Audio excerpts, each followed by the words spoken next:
Bismillahirrahmanirrahim.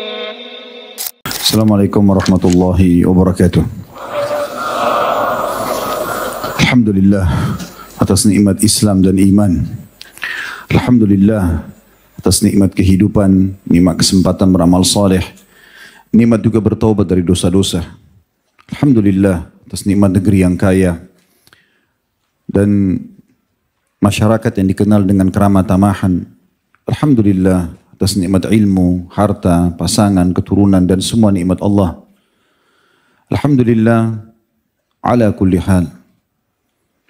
Dan juga kita lanjutkan salam hormat kita, salawat dan taslim kepada Nabi besar Muhammad sallallahu alaihi wasallam yang telah memberikan dan menuntun serta menyampaikan kepada kita semua amanah Allah Subhanahu wa taala sehingga kita bisa menjadi seorang muslim yang patuh dan mengenal Tuhannya.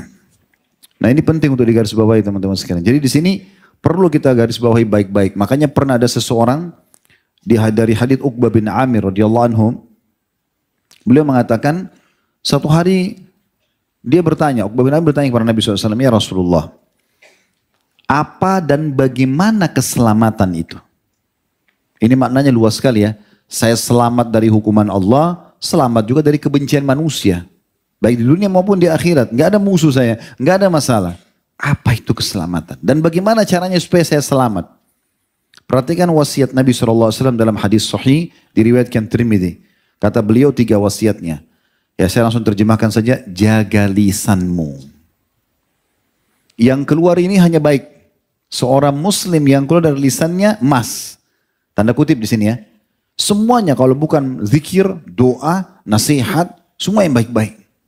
Tidak pernah bertutur kata kotor, tidak pernah nyakitin orang, tidak pernah menghina. Enggak. Ini sesuai dengan hadis Nabi SAW, hadis yang sahih riwayat Bukhari Muslim. Man kana yu'minu billahi wal yawmil akhir falyakul khairan aw liyasmut. Sampai mengaku, mengikrarkan dalam dirinya beriman kepada Allah, yakin Tuhannya Allah ada dan juga hari akhir, ngejar surga, maka dia hanya mengucapkan yang baik atau dia diam saja. Ya. Diam itu betul-betul luar biasa. Kalau kita tidak butuh jangan bicara. Sampai seorang salaf menasihatin seseorang yang lain di depannya mengatakan, ingat Allah memberikan kita 2 kuping dan 1 lisan supaya kita lebih banyak mendengar daripada ngomong. Orang banyak ngomong lebih banyak mendengar. Allah kasih 2, bisa saja Allah kasih 1 kuping, tapi kenapa Allah kasih kita 2 kuping 1 lisan supaya lebih banyak mendengar? Ada seseorang di majlisnya, Iyas Al-Muzani rahimahullah, seorang ulama tabi'in. Dia pernah ada orang di majlisnya sebelah ujung, sudah bertahun-tahun belajar sama beliau, nggak pernah bertanya, nggak pernah ngomong. Iyas penasaran. Dia tanya setelah sekian tahun, semua orang bertanya kecuali Anda, kenapa? Kata Iyas, dia berikan saya jawaban yang saya selalu nukil jawaban itu. Saya jadi belajar dari orang itu. Dia mengatakan, saya mendengar, maka saya dapat manfaat.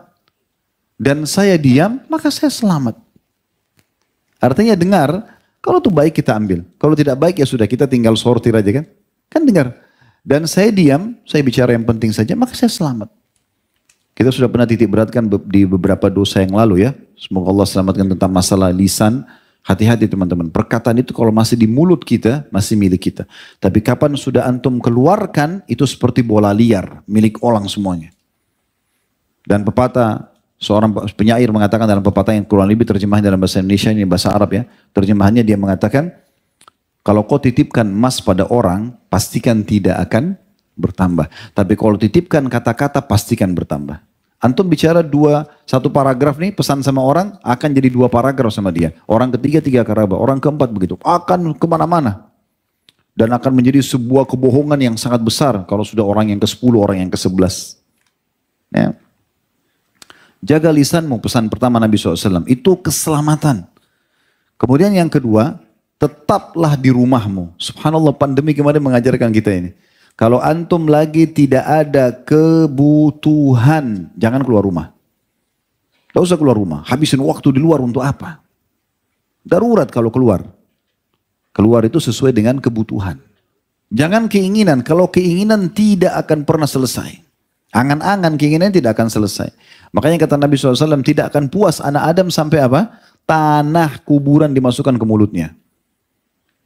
Kalau antum mau kendal promo di satu toko, itu nggak akan habis promonya sampai pemilik tokonya mati. Hari ini keluar, minggu depan keluar, bulan depan keluar, tidak selesai-selesai. Tapi kalau kebutuhan silakan. Tapi kalau keinginan untuk apa? Nggak selesai-selesai. Orang yang tidak mengikuti keinginan kebutuhan laparnya, dia cuma ingin keinginan hawa nafsunya, maka tidak akan berhenti makan. Ya, gitu. Sudah kenyang pun tetap dipaksakan. Bajunya sudah mau rubuh, ya, lemari di rumahnya masih beli baru. Karena keinginan semua, tidak selesai-selesai. Kalau kebutuhan silakan. Dan usahakan teman-teman, punya satu prinsip dalam hidup. Kalau keluar, tujuan antum apa, selesaikan tujuan itu. Buat tulisan, note kecil. Mau ke satu supermarket, mau ke toko, apa yang saya mau beli, 1, 2, 3, fokus di situ. Udah selesai, pulang. Begitu saja, kecuali darurat. Keluar silaturahim saja. Gak usah kemana-mana, kecuali darurat. Memang ada udzur-udzur syari'inya. Ada orang kadang-kadang sering keluar rumah tidak ada tujuan. Tidak tahu mau kemana. Sehingga buang-buang waktu. Ya, mubazir. Di jalanan tidak ada manfaatnya. Kumpul, cari teman-teman, kumpul, tidak ada gunanya. Dengarin curhatannya teman-temannya, habisin waktu untuk apa? Antum kalau lagi tidak ada waktu, tidak ada kerjaan, kegiatan, zikrullah. Kata Nabi SAW, maukah saya tunjukkan amalan lebih baik daripada infak emas dan perak? Lebih baik daripada bebasin budak? Lebih baik daripada berperang, terbunuh oleh musuh untuk membunuh musuh? Kata para sahabat, tentu ya Rasulullah. Lisanmu selalu berzikir kepada Allah. Gunakan kesempatan, salawat 100 kali, istighfar 100 kali. Banyaknya yang bisa dilakukan. Atau mendengarkan majelis ilmu, manfaat gitu kan. Sampai seorang salaf dulu, kalau dia masuk ke WC, maka dia suruh anaknya baca kitab di depan pintu WC. Supaya dia dengar. Daripada dia duduk nongkrong diam gitu. Dia dengar apa yang dibaca oleh anaknya. Dia gak ucap apa tapi dia dengar. Oh ada manfaat. Di WC pun mereka cari manfaat. Coba bayangkan. Ada orang subhanallah kadang-kadang lagi silaturahim keluarga. Lagi ada kesempatan untuk majelis ilmu. Tapi dia sia-siakan. Tetap di rumahmu. Itu wasiat yang kedua. Wasiat yang ketiga. Ini jadi saksi bahasan kita. Tangisi dosa-dosamu. Ini kata Nabi SAW begitu. Jadi bukan ridho, bukan malah bangga. Oh itu saya sudah pernah tidur sama dia. Oh itu saya pernah begini. Oh itu dulu. Oh saya sudah coba semuanya. Apa yang mau dibanggakan? Terus dapat apa? Hah? Supaya orang kenal kalau kita dulu itu seorang penjahat, pelaku maksiat. Akhi dan ukhti, maksiat kita sebesar apapun di masa lalu tutupin akhi dan ukhti. Jangan justru diceritakan dan banggakan kepada orang. Saya pernah bertemu orang begitu dengan bangganya. Oh dulu tuh masa lalu saya semuanya. Terus apa? Saya langsung alihkan wajah saya untuk apa didengarin gitu. Supaya dia tidak cerita. Untuk apa dicerita? Untuk apa berbangga dengan zinanya, dengan 100 perempuan, dengan 30 laki-laki, dengan untuk apa? Manfaatnya apa? Harusnya tutup kan? Kalau kita disuruh tutupi aib saudara kita muslim, apalagi aib kita sendiri. Tutupi antara kita sama Allah Subhanahu wa taala. Ya. Kata Nabi SAW, termasuk orang, makna hadisnya termasuk orang yang disegerakan siksaannya atau orang yang buruk di sisi Allah. Ya, salah satu dari potong hadis itu saya lupa awalnya, tapi yang jelas maknanya seperti itu. Kata Nabi SAW, termasuk orang yang ya, mudah untuk datang siksaan Allah, gitu kan, atau dapat murka Allah itu orang yang terang-terangan dalam berbuat dosa. Lalu kata Nabi SAW, dan termasuk terang-terangan dalam berbuat dosa adalah menceritakan apa yang sudah dia lakukan. Jangan ceritakan, tutupi. Pernah saya jelaskan bahkan dalam masalah rumah tangga pun, tidak usah antum sebagai suami tanya atau sebagai istri nanya, dulu masa lalunya gimana, cerita dong. Terus kalau dia bilang, iya saya pernah pacaran sama 100 orang, gimana? Antum gak bisa tidur malam itu. Hah? Untuk apa? Ini orang sekarang depan mata saya, ini istri saya, ini suami saya, udah selesai ini loh sekarang. Nikmatin saja. Tugas antum jadi suami, antum jadi istri, itu hanya sampai ajal datang. Selebihnya gak ada urusan kita. Kan begitu. Jelas gak ini? Alhamdulillah, Allah jadi saksi. Ibnu Qayyim rahimahullah berkata, dalam buku beliau yang masyhur Ad-Da' Dawa di halaman 70 ya, kurang lebih terjemahannya, jika dosa semakin bertambah, maka akan menutupi hati pemiliknya. Jadi kalau dosa itu dia buat nih, kemudian dia ridho, dia ulangi lagi, dia nikmati dosa itu. Akhirnya dia tidak sadar sebenarnya. Ingat hadis pekan lalu kita sempat bahas yang kata Nabi SAW kalau orang berbuat dosa akan ada titik dalam hati, titik hitam. Dan kalau dia ulangi lagi akan sama. Terus sampai menutupi semua hatinya dan hatinya bisa lebih keras daripada batu nanti. Susah, peringatan sekuat apapun datang ke hadapan dia tidak ada gunanya. Mau gempa bumi, mau bencana, mau tabrakan temannya depan matanya, kepalanya pecah pun dia tidak sadar. Tapi orang subhanallah yang hatinya bersih, penuh dengan keimanan, selalu bertobat kembali kepada Allah. Sedikit saja peringatan Allah sudah langsung mereka kembali kepada Allah subhanahu wa ta'ala. Nabi Daud alaihissalam cuma Allah uji dia dengan dilempar bangkai depan matanya. Langsung beliau ruku, sujud kepada Allah subhanahu wa ta'ala. Langsung sujud sampai Allah turunkan wahyunya kalau itu hanya ujian saja. Karena takutnya dosa. Ya. Kemudian Ali radhiyallahu anhu juga mengatakan dalam kitab Al-Jawabul Kafi di halaman 87.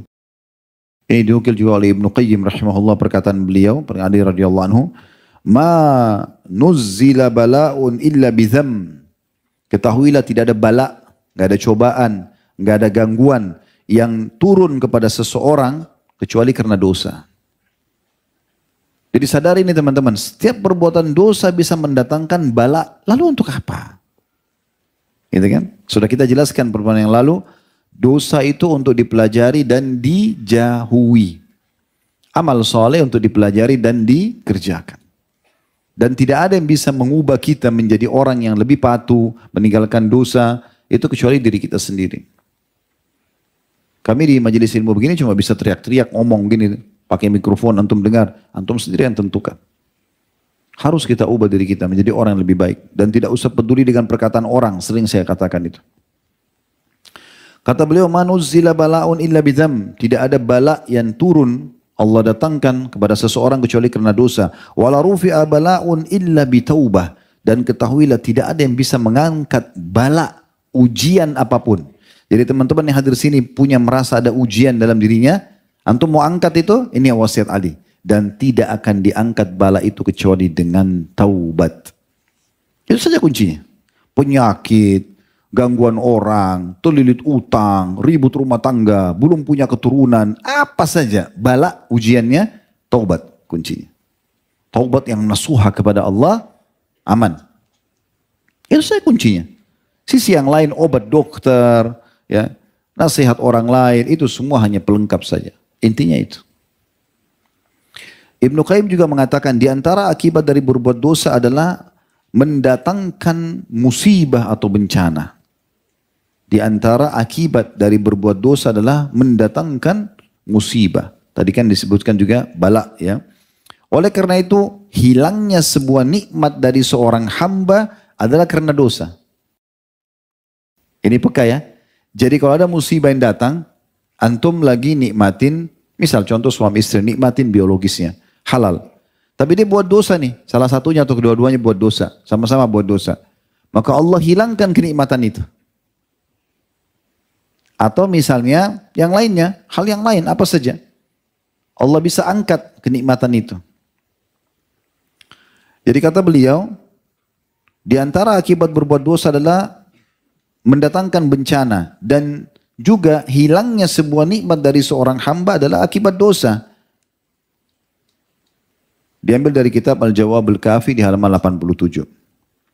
Ibnu Rajab rahimahullah berkata, dalam kitab Lataiful Ma'arif halaman 75, tidaklah disandarkan suatu kejelekan atau kerusakan melainkan pada dosa, karena semua musibah penyebabnya dosa. Tidak ada yang bisa antum nisbatkan keburukan semuanya kecuali dosa. Semua masalah dosa masalahnya. Udah selesai, itu aja. Semua masalah, kecil atau besar, dosa. Itu intinya. Kata beliau, tidaklah disandarkan semua kejelekan atau kerusakan melainkan pada dosa. Karena semua cobaan, semua musibah penyebabnya adalah dosa. Selesai. Sederhananya begitu. Ya. Jadi apapun yang sedang datang kepada kita sebagai ujian yang kita rasakan teman-teman, yang paling pertama ya, introspeksi diri dulu. Istighfar kepada Allah. Tidak usah cari Kenapa orang ini ghibah saya? Kenapa orang ini fitnah saya? Kenapa orang ini ambil barang saya? Kenapa orang ini tidak bayar utang? Kenapa orang ini sakiti saya? Lupain semua itu.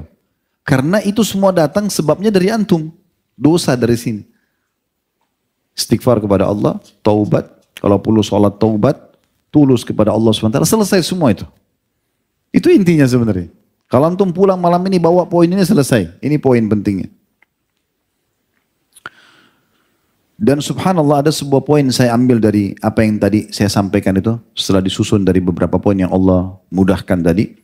Kenikmatan sebuah nikmat itu justru memuncak. Ini perkataan saya teman-teman ya.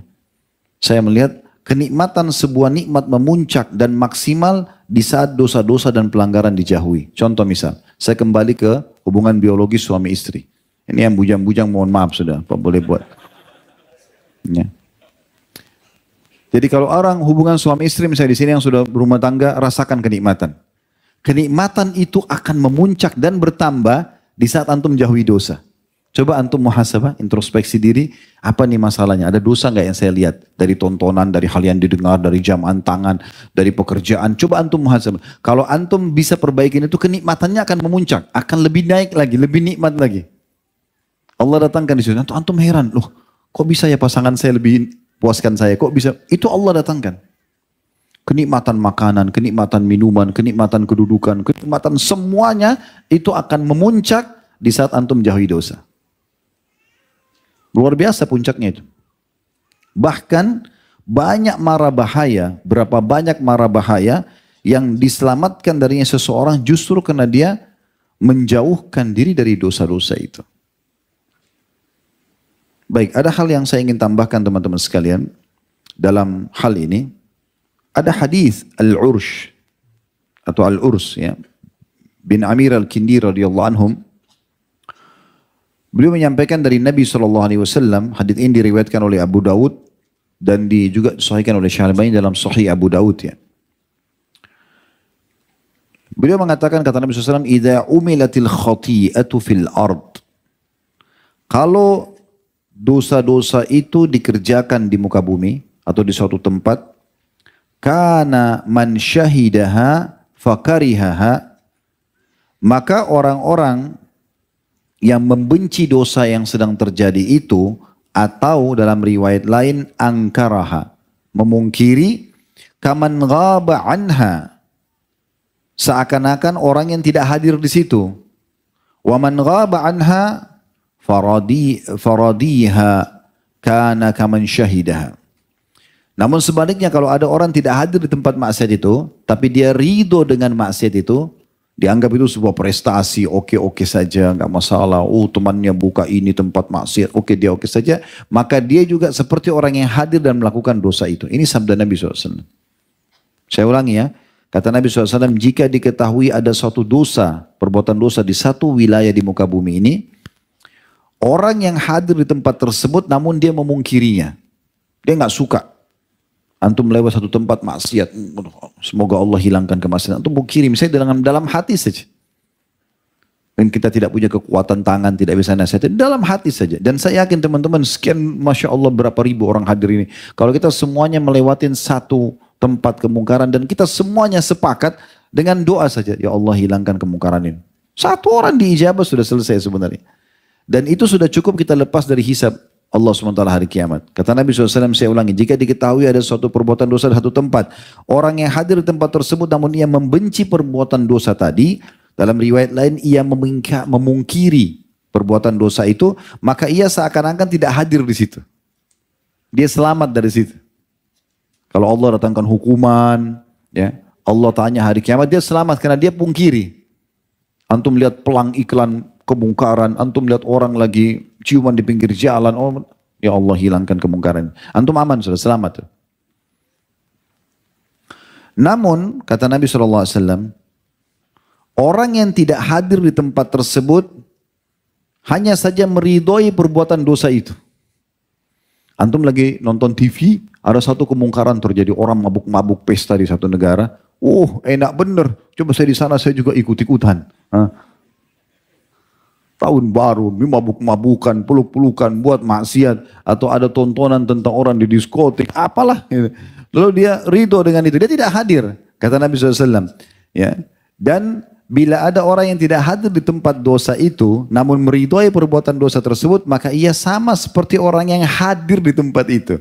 Nah ini bahasan kita tentang masalah ridho dengan dosa itu. Bahaya sekali. Jadi memang kita betul-betul, kita pun tidak lakukan, tidak boleh kita ridho orang lain lakukan. Kita tidak suka dengan itu, supaya kita selamat. Ada sebuah riwayat Bukhari, Nabi SAW mengatakan, Allah pernah mengutus Jibril alaihissalam mendatangi satu wilayah untuk dihancurkan. Karena banyak maksiatnya gitu. Lalu Jibril alaihissalam kembali kepada Allah lalu mengatakan, ya Allah, sesungguhnya ada hambamu fulan, orang soleh, ada di situ. Kata Allah SWT, mulai dari dia dulu. Hukuman itu mulai dari dia dulu. Karena dia tidak pernah amir ma'ruf, tidak pernah nahi mungkar. Dia mau selamat sendiri masuk surga. Tidak pernah dia pungkiri sama sekali. Dia hadir di satu tempat tapi dia tidak pungkiri. Maka dia sama dengan pelakunya. Allah suruh dia duluan disiksa, baru orang-orang yang berbuat maksiat itu. Coba bayangkan bahayanya itu. Jadi hati-hati teman-teman sekalian. Syekh Abdul Muhsin Al-Abbad, hafizahullah, ini salah satu ulama yang hidup di masa kita sekarang, Masya Allah, Allah berkahi umurnya. Dan anaknya beliau sudah profesor gitu kan. Profesor Dr. Abdul Razak, yang masyhur sering datang ke Indonesia juga. Ini ayahnya masih mengajar di Masjid Nabawi. Beliau mengatakan makna hadits tadi yang baru kita bacakan, annahu ka'annahu lam yaraha li'annahu ra'a syai'an wa ankarah. Kenapa Nabi SAW mengatakan orang yang hadir tapi dia pungkiri, tapi seakan-akan dia tidak hadir di situ, karena dia memungkirinya. Maknanya orang yang membenci maksiat yang ia lihat, dianggap seakan-akan bukan orang yang melihatnya. Fahuwa mithal ladzi lam yara. Dia seperti orang yang tidak lihat kemungkaran itu. Karena begitu dia tahu, dia langsung pungkiri. Li'annahu salima bihadzal inkar. Dan dia selamat karena memungkiri kemungkaran tersebut. Kemudian beliau juga mengatakan, idza sami'a bi amrin qad hasala wa huwa ghaibun anhu, jika seorang mendengarkan suatu perkara maksiat yang telah terjadi, walakinnahu a'jabahu kana kaman syahidah, tapi dia kagum dengan maksiat itu, maka sama dengan orang yang melihatnya, menyaksikannya. Li'annahu radiya bil amr munkar, karena dia ridho dengan perbuatan mungkar itu. Wa radiya bil amr muharram, dan dia ridho dengan perbuatan yang telah Allah haramkan. Fahuwa bihadzal ridha wa bihadzal farah was surur, maka dia dengan keridhoannya itu dan kegembiraannya itu, lihusulihi ragma gaibati kalladhi hadara au syahid. Dengan kegembiraannya itu, dengan keridhoannya itu, ya, yang dia rasakan, yang dia pertahankan, maka walaupun dia tidak hadir di situ, sama saja kalau dia sedang hadir. Maka ini poin penting sekali untuk digarisbawahi. Baik teman-teman sekalian, ada satu judul khutbah Jumat pernah kami sampaikan. Judulnya itu Pesan dari Langit. Antum kalau mau dengar bisa nanti di playlist YouTube ada Pesan dari Langit. Khutbah Jumat cukup panjang lebar. Kami sampaikan dulu di Masjid Raya atau Masjid Agungnya Padang ya, beberapa waktu yang lalu. Saya coba angkat kembali beberapa poin di situ karena temanya mirip. Memang judulnya Pesan dari Langit gitu ya. Dalil pertama yang saya angkat pada saat itu teman-teman sekalian dengan izin Allah, surah Al-A'raf surah nomor 7 ayat 96. Ini berkaitan dengan bahasan kita. Nanti kita tadabburi maknanya. Allah berfirman Al-A'raf surah nomor 7 ayat 96. Walau anna ahlal qura amanu wattaqau lafatahna alaihim barakatim minas samai wal ardi walakin kadzabu fa akhadnahum bima kanu yaksibun. Jikalau sekiranya penduduk negeri itu beriman dan bertakwa. Kita ini semuanya coba beriman kepada Allah dan bertakwa. Patuh aja. Yang halal nikmati, yang diperintahkan kerjakan, dilarang jauhi. Sederhana sampai ajal datang. Kalau penduduk negeri seperti itu, kata Allah SWT, pastilah. Pasti. Bukan cuma biasa. Pasti. Kami akan limpahkan kepada mereka keberkahan dari langit dan juga bumi. Kecukupan. Tapi sayangnya mereka mendustakan atau meragukan ayat-ayat kami. Maka kami siksa mereka disebabkan perbuatan mereka. Jadi pilihannya antum beriman dan bertakwa dapat keberkahan atau bermaksiat dapat hukuman. Sudah selesai. Yang mana antum mau pilih? Ya. Allah Subhanahu wa taala juga memastikan teman-teman sekalian di dalam surah Hud surah nomor 11 ayat 117 ini sudah sering kami ulangi ayat ini tapi kami ingatkan lagi malam ini. Hud surah nomor 11 ayat 117. Wa ma kana rabbuka liyuhlikal qura bidzulmin wa ahluha muslihun. Dan ketahuilah hai Muhammad, Tuhanmu sekali-kali tidak akan membinasakan negeri-negeri secara zalim. Gak mungkin Allah datangkan gempa, banjir, tsunami, segala macam. Gak mungkin secara zalim, tanpa sebab. Gak mungkin. Ya. Sementara penduduknya berbuat kebaikan. Ini Allah yang bilang, bukan saya cuma sampaikan. Antum bisa lihat surah Hud ayat 117. Allah bilang tidak mungkin Tuhan Muhammad sekali-kali, sekalipun tidak mungkin menghancurkan satu negeri, mendatangkan bencana, sementara penduduknya berbuat kebaikan. Tidak mungkin. Artinya kalau antum buat baik, Allah akan berikan kebaikan juga. Dalam surah Al-Qasas, surah nomor 28 ayat 59, Allah juga berfirman. Surah Al-Qasas, surah nomor 28 ayat 59. Wa ma kana rabbuka muhlikal qura hatta yab'atha fi ummiha rasulan yatlu alaihim ayatina. Wa ma kunna muhlikil qura illa wa ahluha zalimun. Ya. Dan tidaklah Tuhan mau membinasakan kota atau negeri sebelum dia mengutus di kota atau negeri itu seorang rasul yang membacakan ayat-ayat kami pada mereka. Dan tidak pula kami membinasakan kota-kota atau negeri kecuali penduduknya dalam keadaan melakukan kezaliman atau berbuat dosa. Yang dimaksudin diutus rasul adalah diutus utusan Allah SWT. Tapi sekarang sudah selesai, Nabi Muhammad SAW sudah diutus seperti para ulama dan da'i yang menyambung ya, penyampaian beliau. Kemudian juga dalam surah Al-An'am, surah nomor 6 ayat 131. Allah berfirman, "Dzalika allam yakur rabbuka muhlikal qura bidzulmin wa ahluha ghafilun." Demikianlah para rasul diutus, kata Allah SWT, karena Tuhanmu tidak akan membinasakan satu negeri dengan zalim. Datang wabah, datang musibah, datang segala macam secara zalim, gak mungkin. Sedang penduduknya dalam keadaan lengah, apalagi belum tahu gitu. Kemudian juga Allah Subhanahu wa taala mengingatkan kepada kita agar kita hati-hati. Coba renungi ayat-ayat ini teman-teman ya. Ini ayat-ayat ini berurut satu sama yang lain. Allah Subhanahu wa taala berfirman begini, "Afa amina ahlul qura ay ya'tihum ba'suna bayatan wa hum naimun." Apakah penduduk-penduduk negeri yang terus berbuat dosa itu merasa aman dari kedatangan siksaan kami kepada mereka di malam hari pada saat mereka tidur? Orang-orang yang buat dosa ini, mereka aman gak pada saat lagi tidur tiba-tiba mati, tiba-tiba runtuh bangunan? Itu Allah mengatakan, apakah penduduk negeri itu yang berbuat dosa merasa aman dari kedatangan siksaan kami di malam hari pada saat mereka tidur? Ayat 98-nya, awa amina ahlul qura ayyatihum ba'suna duhan wa hum yal'abun. Apakah penduduk negeri itu merasa aman dari kedatangan siksaan kami kepada mereka di waktu duha, waktu mereka beraktivitas, dan di waktu duha atau pagi hari sedang mereka bermain-main? Ayat 99-nya, afa aminu makrallah fala ya'manu makrallah illal qaumul khasirun. Maka apakah mereka merasa aman dari azab Allah yang tidak terduga-duga? Tidak ada yang merasa aman dari azab Allah kecuali kaum yang merugi. Ayat 100-nya, awalam yahdi lil ladzina yarithuna al-ardha min ba'di aliha allau nasha'u asabnahum bidhunubihim wa natba'u ala qulubihim fahum la yasma'un. Dan apakah belum jelas bagi orang-orang yang mempusakai satu negeri sesudah lenyap penduduknya bahwa kami akan menghendaki, bila kami kehendaki kami akan azab mereka karena dosa-dosa dan kami kunci mata hati mereka sehingga mereka tidak dapat mendengar dan mengambil pelajaran. Berulang kali Allah datangkan peringatan-peringatan teman-teman kepada kita. Semua itu untuk menakut-nakuti memang. Kayak kita takut ketahuan kalau mau buat dosa secara individu. Atau datangnya musibah-musibah yang besar. Itu semua untuk memang Allah takut-takutin kita. Itu Allah sebutkan dalam Al-Quran. Antum bisa lihat dalam surah Isra. Surah nomor 17 ayat 59. Surah nomor 17 ayat 59 Allah berfirman, "Wa nursilu bil ayati illa takhwifa." Dan kami tidak memberikan tanda-tanda kebesaran kami itu kecuali untuk menakut-nakuti. Petir, guntur, bencana, segala macam itu. Kemudian juga dalam surah At-Taubah, surah nomor 9 ayat 126, Allah juga berfirman. Ayat 126 surah At-Taubah. Afala yarawna annahum yuftanuna fi kulli amin marratan aw marratini thumma la yatubuna wa lahum yadhakkarun. Tidakkah mereka memperhatikan bahwa mereka diuji sekali atau dua kali setiap tahun dan mereka juga tidak bertaubat dan tidak mengambil pelajaran? Jadi Allah ingatkan, gitu kan.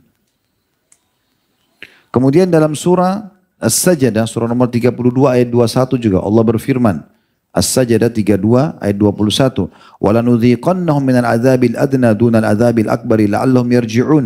Dan kami pasti akan memberikan kepada mereka sebagian azab kami di dunia, sebelum datang azab yang besar, agar mereka kembali ke jalan yang benar. Kemudian surah Yunus, surah nomor 10 ayat 13. Dan sungguhnya kami tidak membinasakan umat-umat sebelum kamu, hai umat Muhammad. Ketika mereka berbuat kezaliman pada rasul-rasul mereka telah datang kepada mereka dengan membawa keterangan yang nyata, tapi sekali-kali mereka tidak mau beriman. Demikianlah kami memberikan balasan kepada orang-orang yang berbuat dosa. Ibnu Qayyim rahimahullah mengatakan dalam kitab Ad-Da'wah Dawa'nya di halaman 46. Ini perkataan beliau, saya nukil ya, antum bisa cek bukunya, kurang lebih terjemahannya. Pernah ada dua orang menemui Ummul Mukminin Aisyah radhiyallahu anha. Dan berkata dua orang itu, wahai Ummul Mukminin, ini setelah Nabi SAW meninggal ya. Mereka datang kepada Aisyah radhiyallahu anha mengatakan, wahai Ummul Mukminin, beritahukan kepada kami ya, apa saja yang Anda ketahui tentang gempa. Khusus gempa. Ada nggak yang Anda dengar dari Nabi langsung tentang gempa? Apa kata Aisyah radhiyallahu anha dalam kitab ini ya? Bila mereka telah menghalalkan zina, mereka mengkonsumsi minuman keras, mereka memainkan alat-alat musik, maka Allah cemburu di langit sana. Kemudian berfirman kepada bumi, goncangkan dirimu. Kemudian jika mereka taubat dan meninggalkan pelanggaran mereka, maka akan kembali aman. Jika tidak, maka Allah akan menghancurkan bumi mereka. Ya. Maka Allah akan menghancurkan bumi mereka, ya, tempat bersama mereka.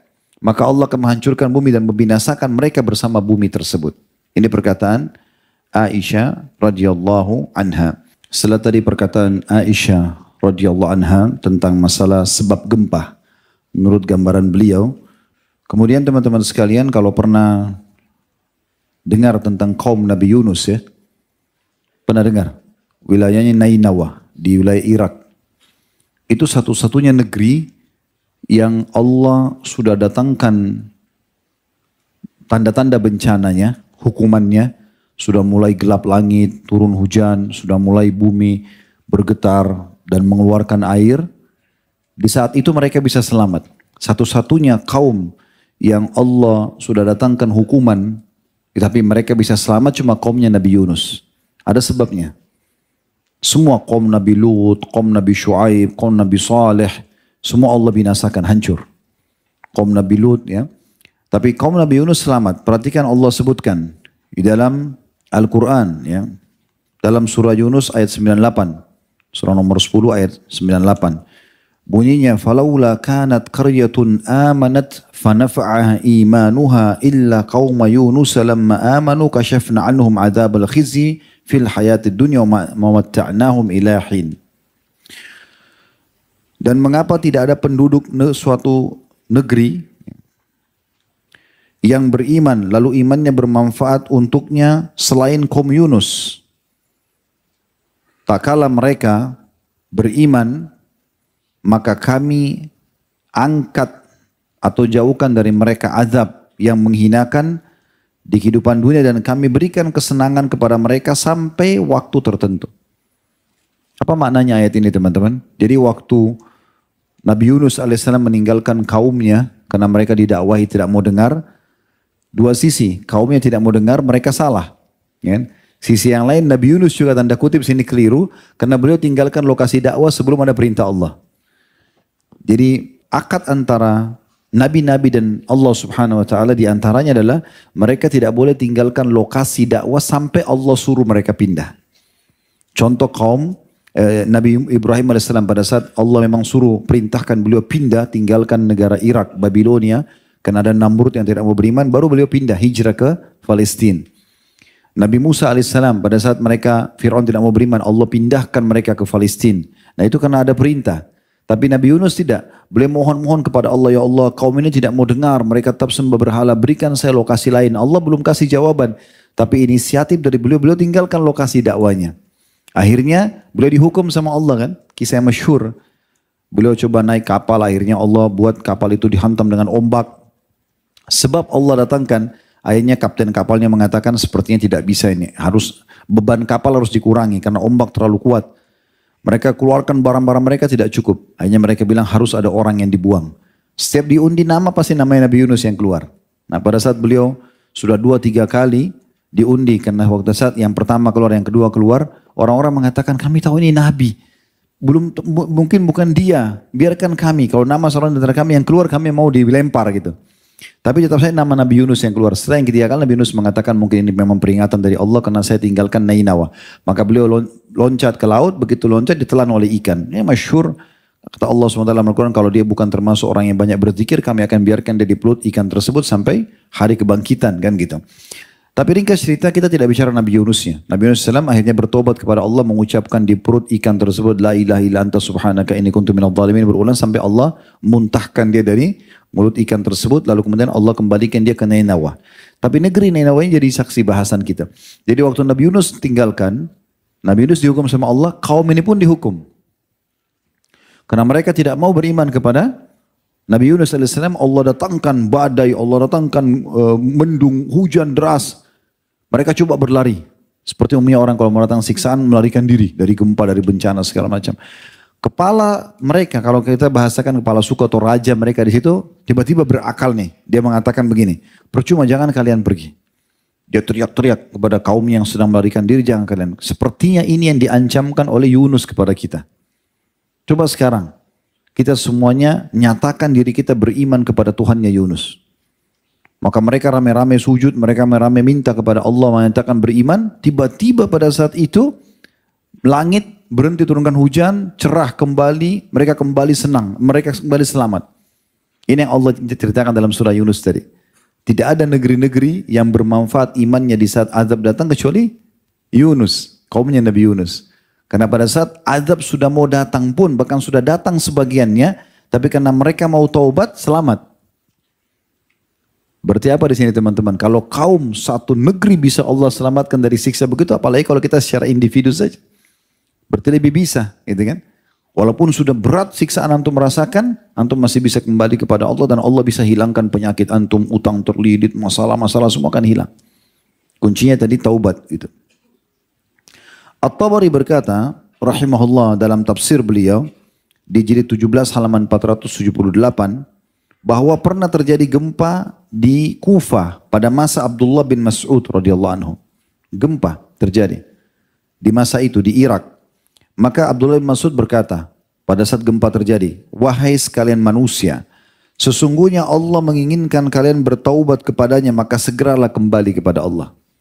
Kita kan kalau gempa sibuk ambil handphone, nah ini gempa nih di sini, diheboin. Bukannya kembali kepada Allah. Kenapa bumi bisa goncang? Dosa. Nggak ada yang lain. Itu saja poinnya. Ya. Ibnul Jauzi juga menukil dalam Zadul Masir. Ya. Fi ilmu tafsir di jilid 2 halaman 486 bahwa Abdullah bin Zubair al-Anu setiap kali mendengar suara guntur. Tadi kan Abdullah bin Mas'ud tuh. Kalau gempa, dia ingatkan, hai manusia sadarlah, Tuhan kalian ingin kalian tobat dengan gempa ini. Kalau Abdullah bin Zubair, setiap kali dengar guntur, kita kan biasa kalau musim hujan dengar guntur, sebentar lagi masuk musim hujan kita dengar guntur. Maka beliau mengatakan, innahu wa'idun syadidun li ahlil ard. Ketahuilah ini peringatan yang sangat jelas dan keras ya, kepada pembunuh bumi. Jadi ini artinya bukan sembarangan ini. Ini pasti ada sebabnya suara guntur menggelegar begitu tuh. Itu bukan cuma sekedar fenomena alam. Kita bukan orang ateis. Kita orang beriman kepada Allah. Kita tahu ada Tuhan kita yang mengatur semua alam semesta ini. Maka ada sebabnya kenapa guntur itu datang.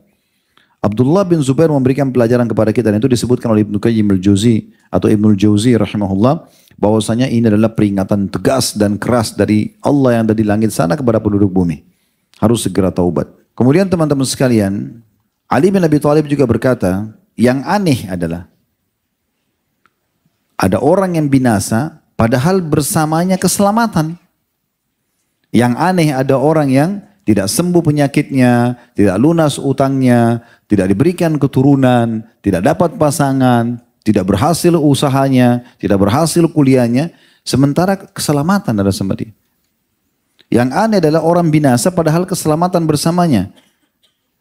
Orang bisa terkena gempa, banjir, penyakit kronis, kemiskinan dan kesusahan hidup padahal keselamatan bersama mereka. Maka orang-orang di sekitarnya bertanya, apa yang Anda maksudkan? Kata Ali radhiyallahu anhu, istighfar. Itu keselamatannya. Jadi semua permasalahan kalian kembali ke satu, dosa. Istighfar kata kuncinya. Taubat kata kuncinya. Ini disebutkan dalam buku Al-Mujalas wa Mujawahir Al-Ilm di Ad-Daruni. Kata ada rahimahullah juga berkata, sungguh Al-Quran menunjukkan kepada kalian penyakit dan sumber permasalahan. Berikut obatnya. Al-Quran menyampaikan kalian semua sumber penyakit kalian, semua sumber masalah kalian, dan berikut juga obatnya. Penyakit kalian semuanya berputar di sini. Adalah dosa dan obatnya istighfar. Nah ini poin yang kita ini sampaikan. Ini pesannya. Ini disebutkan oleh tafsir Ibnu Katsir dalam tafsir beliau di jilid 7 halaman 2319. Ya. Kalau yang mau berminat lebih banyak mendengarkan tentang apa ya tadi ya, dalil-dalil itu dan cukup lebih panjang lebar penjelasannya ada di kajian khutbah Jumat sebagaimana saya bahasakan. Baik, ini baru poin pertama ya. Kita coba masuk ke poin kedua. Mungkin lebih ringkas poin keduanya. Tadi saya bilang judul kita mengandung dua makna. Ya. Makna yang pertama adalah orang yang tidak mengingkari kemungkaran, orang yang ridho dengan perbuatan dosa. Ya. Dia puas, dia menikmati dosa-dosa, bukan dia menyesal. Nah ini semua tadi panjang lebar penjelasannya. Yang kedua teman-teman adalah apa yang diinginkan oleh penulis di sini. Yaitu dia tidak ingkar mungkar terhadap perbuatan maksiat tersebut. Nah ini berarti perbuatan orang lain. Kalau tadi kan dia secara pribadi. Ya. Dia ridho dengan perbuatannya, dia puas, dia malah berbangga-bangga dengan cerita maksiatnya. Nah ini tadi yang sudah kita panjang lebar jelaskan. Itu poin. Poin yang lain adalah masuk dalam masalah ini dan ini yang beliau titik beratkan adalah orang yang tidak mengingkar mungkar. Baik, beliau mengangkat hadis Nabi SAW diriwayatkan oleh Al-Haythami dalam kitab Al-Majma' jilid 7 halaman 275 dan menisbatkannya kepada At-Tabarani. Ya. Dan beliau mengatakan semua perawi hadisnya thiqah, terpercaya atau sahih. Juga Al-Albani menyebutkan dalam Syu'abil Iman di nomor 7588 dan ini tentu disahihkan. Hadis Nabi SAW dari Abdullah bin Mas'ud, bukan hadis Nabi SAW, perkataan Abdullah bin Mas'ud radhiyallahu anhu. Beliau mengatakan halakta illam ya'rif qalbukal ma'rufa wa yunkiril munkar. Artinya pastikan engkau akan binasa jika hatimu tidak mengetahui mana yang ma'ruf dan tidak mengetahui mana yang ma'ruf dan tidak mengingkari mana yang mungkar. Ini yang beliau jadikan dalil ya, pertama tentang masalah dosa besarnya orang yang ridho dengan kemaksiatan. Hadis riwayat perkataan beliau, kalau kau tidak tahu, hatimu tidak tahu mana yang ma'ruf, mana yang baik, dan tidak pernah ingkar mungkar, kau biarkan saja kemungkaran terjadi, maka berarti kau akan binasa. Juga diriwayatkan oleh Imam Muslim dari Abdullah bin Mas'ud, radhiyallahu anhu, masih perkataan riwayat dari Abdullah bin Mas'ud, tapi ini sahabat Nabi SAW. Beliau mengatakan, ma min nabiyyin ba'athahu Allah fi ummatin qabli. Tidak ada nabi-nabi yang diutus untuk umat sebelumku, kata Nabi SAW. Illa kana lahu min ummati hawariyuna wa ashabun ya'khuduna bisunnati wa yaktaduna bi amrih. Kecuali pasti nabi-nabi tersebut ada di kalangan pendamping-pendampingnya, umatnya, ya, yang hawari, kayak pengikut setia. Dan para sahabat-sahabatnya mengambil sunnahnya dan meneladani perintahnya. Thumma innaha takhlufu min ba'dim khulufun yakuluna ma la yaf'aluna wa yaf'aluna ma yu'marun. Kemudian setelah mereka wafat, ada di antara sahabat-sahabat Nabi itu sudah wafat dan muncul generasi setelahnya, datang para pengganti yang mengatakan perkara yang tidak mereka lakukan dan melakukan yang tidak diperintahkan. Jadi dua hal ya. Mereka mengatakan perkara yang tidak mereka lakukan. Mereka bilang sholatlah, puasalah, tapi mereka sendiri tidak lakukan. Dan mereka melakukan yang tidak diperintahkan. Ini poin garis bawah itu teman-teman. Ternyata masuk dalam pelanggaran kalau sesuatu yang tidak diperintahkan oleh Allah dan Rasulnya. Siapa yang melakukan itu berarti dia termasuk pelanggaran. Ini kata Nabi SAW. Barang siapa, kata Nabi SAW, faman jahadahum biyadihi fahuwa mu'min. Siapa yang memungkiri mereka dengan tangannya, maka dia seorang mukmin. Seorang ayah, dia berhentikan anaknya dari perbuatan yang salah, pelanggaran-pelanggaran gitu kan. Seorang pimpinan kepada bawahnya, pemerintah kepada masyarakatnya misalnya. Ya. Maka dia orang beriman. Wa man jahadahum bilisani fahuwa mu'min. Siapa juga yang memungkiri kemungkaran mereka itu dengan lisannya, maka dia juga termasuk seorang mukmin. Wa man jahadahum biqalbi fahuwa mu'min. Dan siapa yang memungkiri dengan hatinya, maka dia juga adalah orang mukmin. Wa laisa wara' dzalika minal imami habbatu khardal. Dan ketahuilah tidak ada lagi keimanan sebesar biji sawi pun selain itu. Saksi bahasan kita teman-teman dari hadis ini adalah masuk dalam bab ini tentang masalah orang yang ridho dengan kemaksiatan. Dia tidak mungkar, dia tidak ingkar mungkar. Dia tidak luruskan. Kalau bisa dengan tangan, dia lakukan. Kalau tidak, maka dengan lisan. Kalau tidak, maka dengan hatinya. Ya, ikut kembali seperti hadis yang masyhur. Man ra'a minkum munkaran falyughayyirhu biyadihi. Siapa yang lihat kemungkaran dia harus ubah dengan tangannya. Fa in lam yastati' fa bilisani. Kalau dia tidak mampu maka dengan lisannya. Fa in lam yastati' fa biqalbi. Dan kalau dia tidak mampu maka dengan hatinya. Wa dzalika adhaful iman. Dan itu selemah-lemah iman. Jadi jangan pernah antum lewatin satu kemaksiatan kecuali pungkiri. Supaya kembali tadi ke statement yang sudah kita sampaikan ya. Hadits Nabi SAW sebelumnya. Kalau antum biarkan, berarti antum seakan-akan juga meridhoi, mendukung. Minimal dalam hati. Katakan ya Allah, ya hilangkan kemungkaran ini. Gitu kan? Supaya antum lepas dari tanggung jawab di sisi Allah Subhanahu Wa Taala. Apalagi amar ma'ruf nahi mungkar ini yang wajib yang pertama. Ada orang tidak sholat, antum bilang sholat akhi, sholat ukhti. Udah, antum gugur tanggung jawabnya setelah itu. Yang kedua, yang ketiga sunnah. Orang buat salah, zina, riba, antum nasihat ini gak boleh, ini haram. Sudah gugur tanggung jawab antum. Tapi jangan sama sekali gak dipungkiri. Sehingga saya ada sebuah athar disebutkan, kalau orang yang berbuat mungkar itu tidak diingatkan, maka dia akan datang di depan Allah di mahkamah Allah hari kiamat sambil mencekik orang yang melihatnya itu sambil mengatakan, ya Allah orang ini lihat saya buat mungkar, dia tidak pungkiri, maka saya tuntut dia sekarang. Jadi orang yang buat salah itu kalau kita tidak pungkiri, dia malah tuntut kita hari kiamat. Dia biarkan saya salah ini. Nah, gitu. Walaupun dia tetap dihukum, tapi kita pun kena hukuman. Oleh karena itu tidak bisa kita ridho dengan kemaksiatan. Harus kita pungkiri, walaupun hanya dengan hati. Apakah secara langsung kita lihat hadiri di situ, di lokasi, atau hanya tontonan kayak kita sekarang. Kan banyak tontonan tuh. Kejadian apa tadi saya kasih contoh, orang lagi merayakan pesta-pesta maksiat di satu negara, terlintas antum lihat, ya Allah hilangkan kemungkaran ini. Supaya antum lepas tanggung jawab. Nah ini yang kita ingin titik beratkan. Kemudian hadis yang terakhir yang diangkat oleh beliau adalah hadis riwayat Muslim dari Ummu Salamah radhiyallahu anha secara marfu. Innahu yusta'malu alaikum umara'u fata'rifuna wa tunkirun. Faman ankara faqad bari wa man kariha faqad salim. Walakin man radiya wa taba' ay man kariha biqalbi wa ankara biqalbihi. Artinya akan diangkat para penguasa atas kalian. Kalian mengenali sebagian perbuatan mereka dan mengingkari sebagian perbuatan mereka. Ada yang kalian suka, ada yang kalian tidak suka. Perbuatan mereka yang baik dan ada yang buruk maksudnya. Barang siapa yang mengingkari perbuatan buruk mereka, berarti dia telah berlepas diri. Minimal dari dalam hati tadi saya bilang, ya Allah ini hukum misalnya tidak benar. Semoga engkau ya memaafkan kami misalnya, atau engkau menyelamatkan kami. Jadi Allah nggak hisap kita di sini. Kita nggak ikut-ikutan, gitu kan? Barang siapa yang mengingkari, maka dia telah berlepas diri. Barang siapa yang benci, dia tidak suka dengan perbuatan itu, tapi mereka melakukan. Dia tidak punya power untuk menasihatinya. Tapi dia benci dari hatinya, maka dia telah selamat. Maksudnya selamat dari hisap Allah hari kiamat.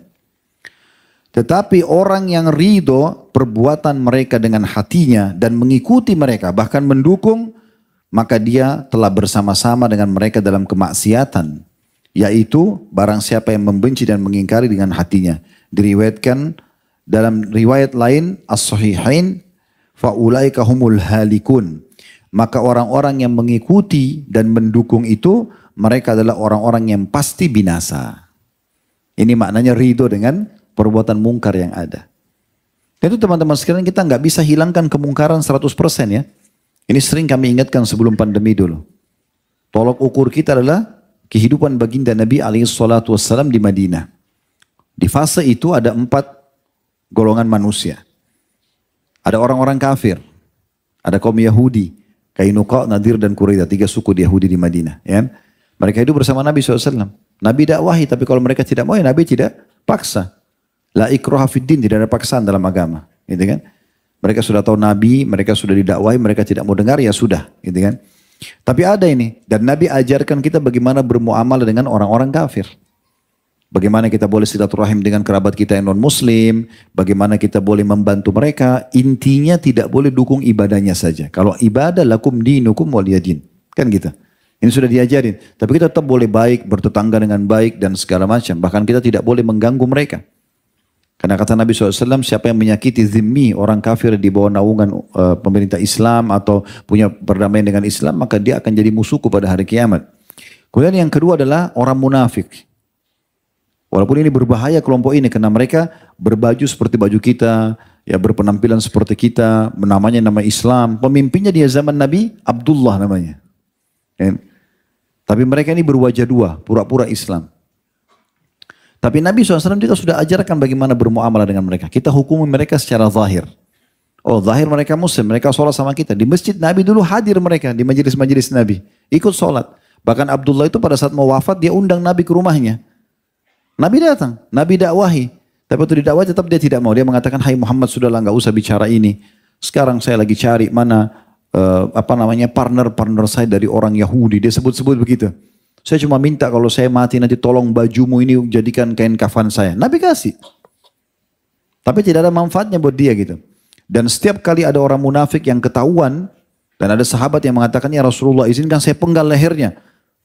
Pernah Umar bin Khattab ucapkan, Khalid bin Walid pernah ucapkan di beberapa orang yang memang dicurigai gitu kan. Maka kata Nabi SAW, jangan. Nanti orang-orang akan bilang Muhammad membunuh sahabat-sahabatnya. Artinya kalau kita juga umat Islam, oh nanti orang bilang oh, umat Islam saling bunuh-membunuh. Cukup kita tahu dan Nabi sudah ajarkan bagaimana bermuamalah dengan mereka. Ya? Mereka sudah tahu munafik, mereka interaksi secara umum. Tapi untuk dipercaya lisannya, Nabi sudah sebutkan cirinya mereka suka dusta, kalau janji ingkari, gitu kan, kalau diberikan amanah khianat sudah selesai. Yang ketiga, ada ahli maksiat. Di zaman Nabi itu ada orang berzina, dirajam, ada orang mencuri, ada orang membunuh. Zaman Nabi ada, gitu kan? Berarti ini juga akan ada, walaupun di masa kita. Cuman ada kelompok yang keempat, itu adalah orang-orang beriman. Nah ini orang-orang beriman ini yang selalu menjadi pengawas gitu. Kayak mengingatkan yang ma'ruf melarang dari kemungkaran. Nah itu ada kelompok ini. Nah inilah Nabi SAW dan para sahabat. Jadi walaupun presiden kita hafid Quran 30 juz, seorang ulama, semua menterinya juga sama. Ini tidak bisa lepas antum dari 4 golongan ini. Akan ada interaksi sama orang-orang non muslim. Kecuali antum hidup di akhir zaman nanti semuanya setelah di masa Nabi Isa. Dalam tanda-tanda hari kiamat orang semua masuk Islam itu lain. Gitu kan. Tapi setelah itu pun akan terjadi lagi fase di mana orang-orang kembali kepada dosanya gitu kan. Begitu disebutkan dalam kisah tanda-tanda hari kiamat. Ini panjang kalau kita ingin ceritakan. Tapi yang jelas seperti itulah. Kemudian juga akan ada orang munafik. Kemudian ada juga orang-orang yang bermaksiat. Tapi kita menjadi kelompok yang keempat, orang-orang yang beriman yang amar ma'ruf nahi mungkar. Minimal tadi sudah kita bahasakan dalam hati supaya kita tidak ridho dengan perbuatan mungkar tersebut. Allahu a'lam. Kalau ada benar dari Allah, kalau ada salah dari saya mohon dimaafkan. Subhanakallahumma bihamdika asyhadu an la ilaha illa anta astaghfiruka wa atubu ilaik. Wassalamualaikum warahmatullahi wabarakatuh.